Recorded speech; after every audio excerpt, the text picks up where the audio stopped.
तुकाराम महाराज म्हणतात की सर्व तीर्थामध्ये जे धाम आहे केवळ काय आहे? हरिनाम आहे, ईश्वरांचं नामस्मरण आहे, असं ते म्हणतात. तर काय म्हणतात बघूया अभंगामध्ये?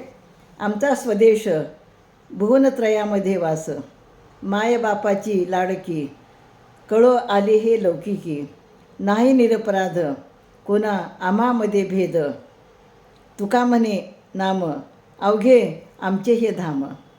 तर त्रिभुवन म्हणजे आमचा स्वदेश आहे व त्यामध्ये आम्ही ब्रह्मरूपाने वास्तव्य करत आहोत. आम्ही रुक्माई मातेची आणि पांडुरंग पित्याची लाडकी लेकरे आहोत, हे सर्वांनाच कळून आलेले आहे. आमच्या दृष्टीने या जगात कुणीही दुष्ट नाही आणि कोणाविषयी मनामध्ये भेदभाव नाही.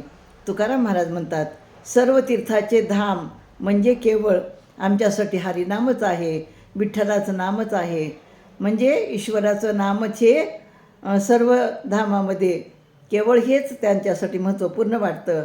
आणि अशा प्रकारे हरिनामाचं महत्त्व या ठिकाणी तुकाराम महाराजांनी सांगितलेलं आहे. रामकृष्ण हरी.